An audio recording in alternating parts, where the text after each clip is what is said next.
Welcome back to the 1-0 podcast. I'm Joel Haas. I'm Avery Hill. Today we're going to be recapping the blue-white game briefly, then we'll get into Penn State's newest commitment, and we'll close out with some questions from you guys. So to start, Avery, what's your biggest takeaway after the blue-white game? Honestly, my biggest takeaway was for the media, for the fans, the game was a waste of time. I mean, obviously for Penn State, it has value in it being the 15th practice, but we didn't get to see anything as spectators. I mean, you look at Team White, Team Blue. Team White was stacked. Almost all starters were on Team White, so you couldn't really see much. Obviously, they didn't really show much because why would you? It's a spring game. I wouldn't either in that position. But I will say something that we did see is the defensive end depth. I mean, you had Carter, you had Vanover, you had Deny, and then even on Team Blue, you had Jamil Lyons, who I think had an incredible game. I mean, I was locked in on Lyons the whole time. Big guy, about 6'4", 260, and he's got some pop. Like, he's got some power. He'll come off the ball and just absolutely shock who's ever in front of him, and I think he's going to be a really big story going into next season. Yeah, definitely. It is hard to take anything away from it, especially when they're not showing you anything scheme-wise. And it was pretty much divided, A team, B team, with most of the starters on the white team. So they're going against backups there. You don't know how much you can really read into that. So it is definitely difficult. But yeah, I would agree. I mean, the defensive end depth this year is going to be insane.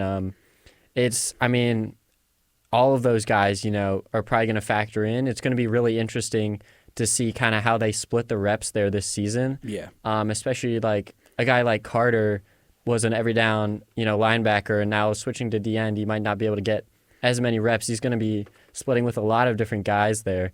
They're super deep at that position. Another area, I thought cornerback was interesting to watch because we saw the two transfers. We saw Harris and Kimber were on the blue team, and I think they were two of the only guys that I would consider in that mix for starters who weren't on the white team. It was them and Fleming, I think, are the three on the blue team who might be starters this year. So it was interesting because they got tested. Harris and Kimber got to go against the white team, which is, the starters.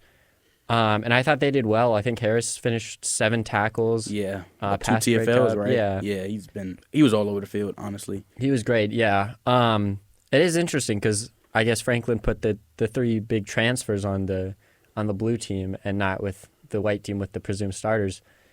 That was definitely interesting for sure. We don't want to get too much into the blue-white game. We did have a post-game recap that you can check out on our YouTube channel, but kind of moving on from that, the other big news for Penn State this week, they get a commitment from Alvin Henderson, 4-star out of Alabama. I don't know if you want to get into kind of what you saw from him. Yeah, A-Train. It's in the name. Looking at him, I saw a little bit of Nick Singleton. Like, I was looking at their scheme. They play a little bit of a pin and pull. You got the backside guards and tackles pulling at the same time. I think that he'll really fit in well with the Penn State scheme. I think he brings some pop, and at the same time, he has some bursts. Like, he's not the fastest guy. Like, he's speed-wise, him and Nick Singleton are 2 different categories. But when we talk about power, when we talk about getting to second level and getting past second level, I think he'll be really good with that. And I think he's really going to help a team that struggled in that area next year, or last year especially, getting to that second level. Yeah, for sure. It's almost hard to take anything away from playing 1A ball. Like, I know that's something that you mentioned in the story. So it is difficult. It'll be interesting to see kind of how he adjusts. His numbers were ridiculous. Yeah. Derrick Henry type numbers. Like, right. I noticed he's from Alabama. Derrick Henry played at Alabama. Like, he could have easily ended up over there with those type of numbers. But, again, it would be interesting to see with that. He played 1A ball. 1A ball is, let's be honest, not anywhere close to anything 4A, 5A, 6A, even private school ball. Like, you're not getting that type of experience. And even you'll see the offensive lines, you'll see defense getting off or taking on unnecessary blocks. There's a lot of things you'll see in 1A ball that'll honestly just make you go crazy. So it'll be interesting to see. But he was, 4-star? He's not a 4-star for no reason. Like, right, yeah. No matter who you're going against, like 13 yards per carry is 13 yards per carry. Like, that's ridiculous. 61 numbers. touchdowns? Yeah, something crazy. After a 40-touchdown season? That's ridiculous numbers. That just adds to regardless of where depth. you play. Yeah. Yeah, and he's going to come into a room that already has a ton of depth, as we know. For sure. Singleton and Allen didn't even have to play in the blue-white game. There were only a few players that didn't play that have just kind of locked up, solidified their positions on the depth chart. They didn't need anything to prove, but then we saw behind them, Quentin Martin, Cam Wallace, guys like that who also stepped up in the running back room. Even Landon Montgomery, even. Yeah, the depth that they've been able to build with Sider there. The recruits that they're bringing in is ridiculous. And A-Train, just the next one to join that unit. So he brings some high upside. You know, we're going to have to see it against a higher level of competition. Yeah. But, yeah, some really promising things to look forward to there for Penn State. And then I think moving on, we can just kind of get into the questions. So if you want to submit a question and get it answered on the podcast, you can do that on our Twitter account. You can follow me. You can follow Avery. You can follow the podcast, follow the Daily Collegian, obviously. But if you want to submit a question, you can go there. We'll be doing this probably every week. And so a lot of the questions that we got for this episode were regarding the wide receiver room. That seems like something that everyone wants to talk about right now. We saw Keandre Lambert-Smith enter the transfer portal. Yep. That was a whole thing. There were rumors kind of earlier in the week, and then, you know, we heard different things, how his locker was cleared out, everything like that, and then eventually makes it official.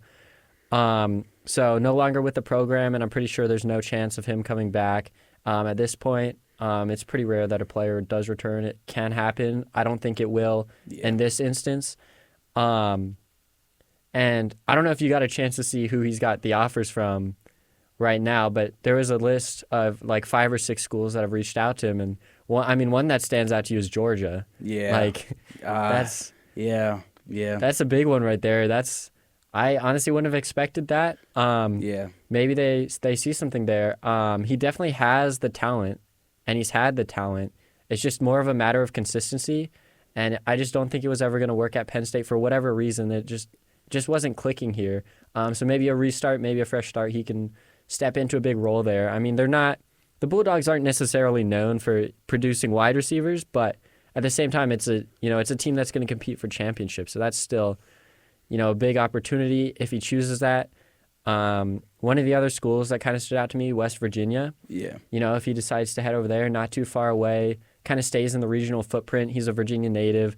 So kind of staying in the area, and then they get to play Penn State week 1. That'll be interesting, very interesting. So especially given the new cornerbacks in, so you don't even know what you're getting. You're not getting, Kalen King and Joey Porter, guys like that. You're getting the new guys. So I think that'll be interesting. I think with him, I think he has a high upside, but I don't think he's that like star guy, star receiver. I don't think he's the number one. I don't think he'll be a number one at Georgia, West Virginia, anywhere, any of the top programs. I don't think he's a number one and helps them win games. It's not a knock against him. It's just some guys aren't that number one guy. I think he'll be a really good number 2 guy. I think he can really help out either program or any program he steps on. But again, that remains to be seen until he actually commits.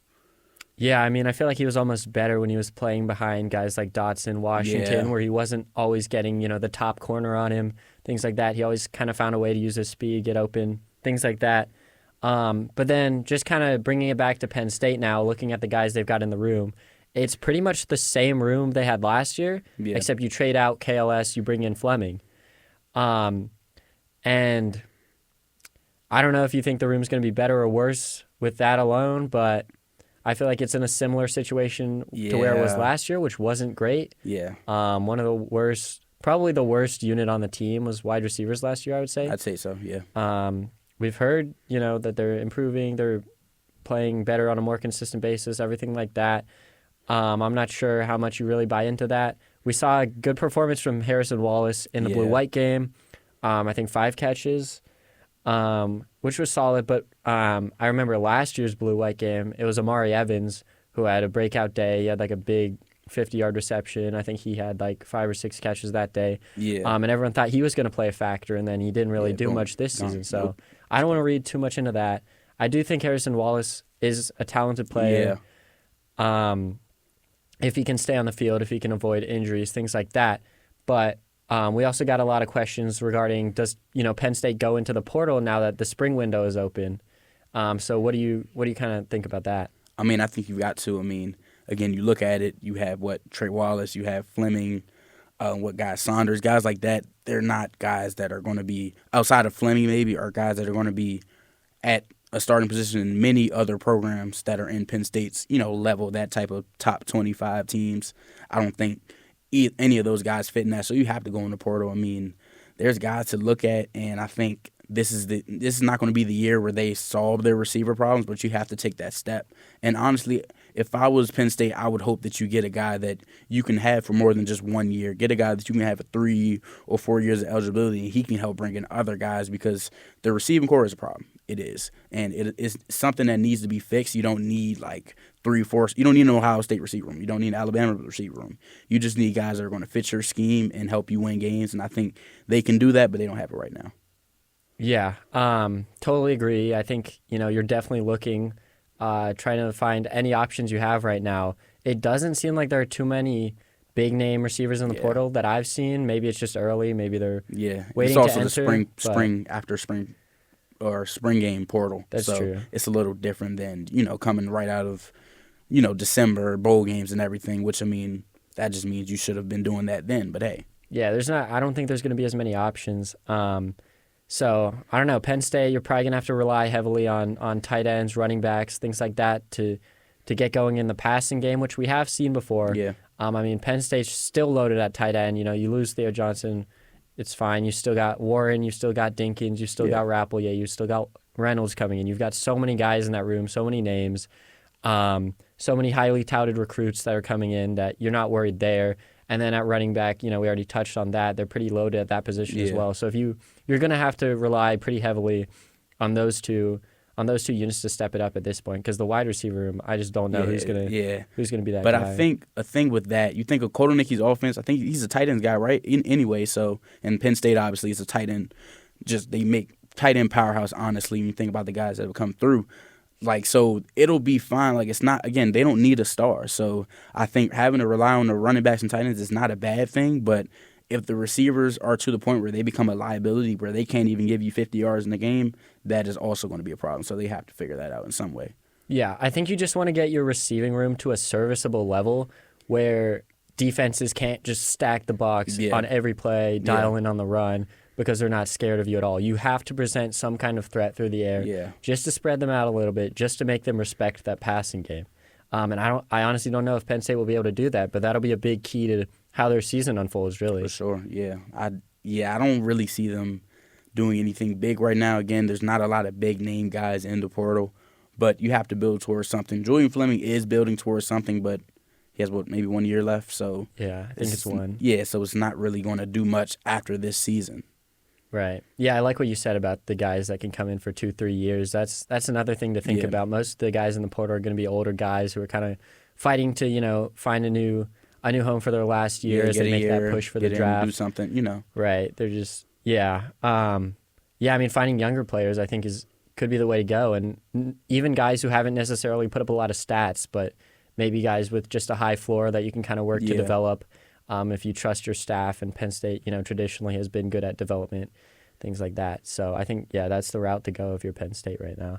Yeah, and then even when you think about the older receivers, like if you're Penn State, they can recruit, James Franklin can recruit, but receivers has been a problem for years. So you're not going to bring in a top guy from a top program. You're bringing a top guy from a smaller program, like look at Dante Cephas last year, and he didn't turn out into what you thought he would because, again, he did come from a smaller program. So even then, it's going to be hard for them to do so, but again, they don't have to look for the top guys, so it kind of makes things a little easier, but that's when your scouting and your coaching is really going to be a factor, because how can you turn these 2-year guys that did a little bit into stars?